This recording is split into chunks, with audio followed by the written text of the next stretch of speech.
Easy easy win కేకేఆర్కి ఈరోజు అసలు ఆర్ఆర్తోని. KKR first toss గెలిచిండ్రు, bowling తీసుకున్నారు. దాని తర్వాత ఆర్ఆర్ బ్యాట్స్మెన్ నుంచి అసలు రెస్పాన్స్ లేదు, ఏదో ఐసీయూలోకి వెళ్ళిపోయినట్టు అలానే బ్యాటింగ్ ఆడింది ఈరోజు. ఒక పార్ట్నర్షిప్ లేదు, ఒక్క బ్యాట్స్మెన్ కూడా టికాంచి కొద్దిసేపు ఆడదాం పిచ్ మీద, అట్లీస్ట్ 170 ట్రై చేద్దాం.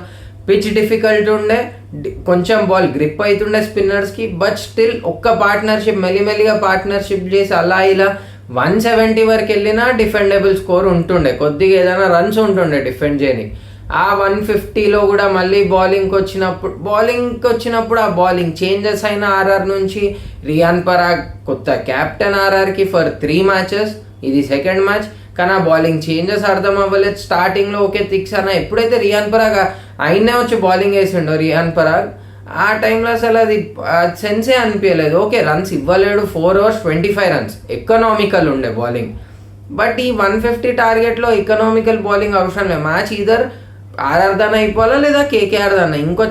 99% కేకేఆర్దే ఉండే మ్యాచ్, అన్లెస్ ఆర్ఆర్ వికెట్స్ తీస్తే. ఆర్ఆర్ 3 మెయిడిన్లు చేసినా కంటిన్యూస్గా కేకేఆర్కి ప్రాబ్లం ఉండకపోతుండే, అప్పుడు చేజ్ అయిపోతుండే. పెద్ద టార్గెట్ అయితే కాదు 150.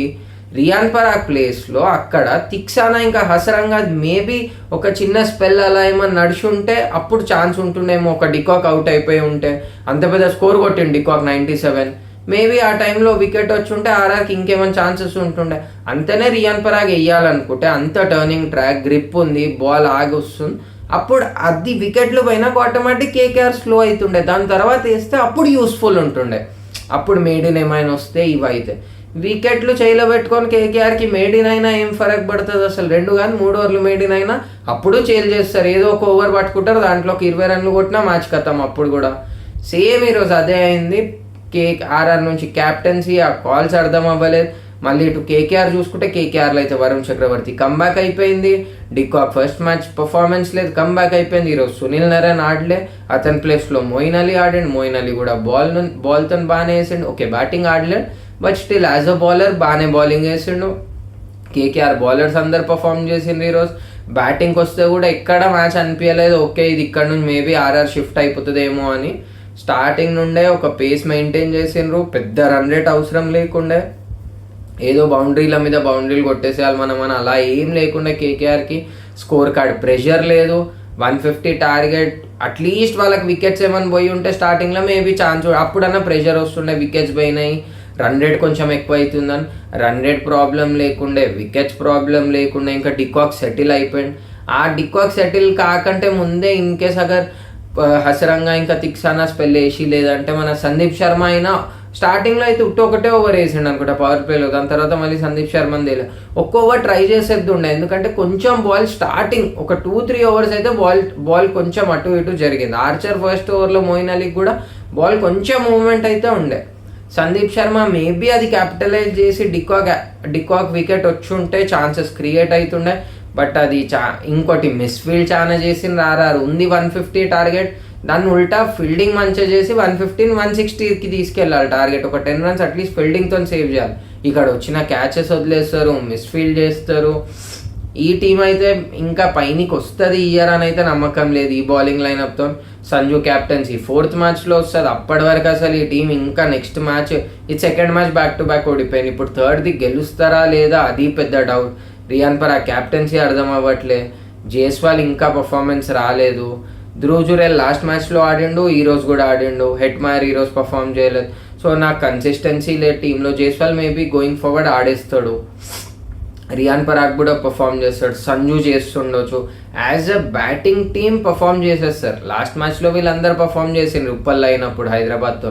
280 టార్గెట్ ఉన్న 240 వరకు వెళ్ళింది, బట్ స్టిల్ నేనంటే అది 40 runs అంటే చాలా పెద్ద విక్టరీ. అది ఆల్రెడీ ఎస్ఆర్హెచ్కి T20లో 40 runs చాలా పెద్ద మార్జిన్.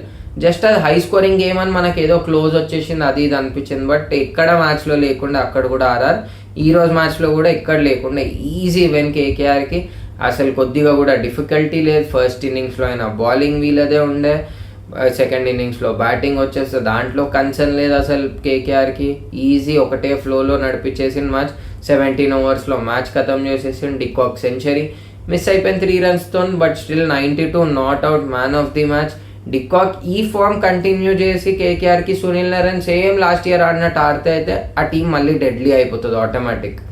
ఎందుకంటే ఇంకా మిడిల్ ఆర్డర్ నుంచి రన్స్ రాలే వాళ్ళకి, అంటే ఈరోజు ఛాన్సెస్ లేకుండా బట్ ముందు కూడా మొన్న మ్యాచ్లో కూడా ఇక్కడ రింకు సింగ్ పర్ఫార్మెన్స్ రాలేదు, రసెల్ పర్ఫార్మెన్స్ రాలే, రమన్దీప్ ఉండు, వెంకటేష్ అయ్యర్, ఇంతమంది బ్యాట్స్మెన్స్ ఉన్నారు. రహానే ఉండు ఈరోజు అవుట్ అయిపోయిండు బట్ లాస్ట్ మ్యాచ్ బాగా ఆడిండు రహానే.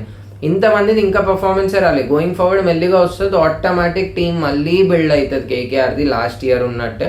ఎందుకంటే వాళ్ళకి ఫస్ట్ ఆఫ్ ఆల్ చేంజెస్ ఎక్కువ లేవు, 2-3 చేంజెస్, స్టార్క్, అయ్యర్, నితీష్ రాణా వీళ్ళ 3 ప్లేసెసే చేంజ్ అయినాయి, వేరే వాళ్ళందరూ సేమ్. సో వాళ్ళ టీం అయితే మళ్ళీ బిల్డ్ అయిపోతుంది, మళ్ళీ ఆ రేస్లోకి వచ్చేసారు, ప్లే ఆఫ్ రేస్లోకి.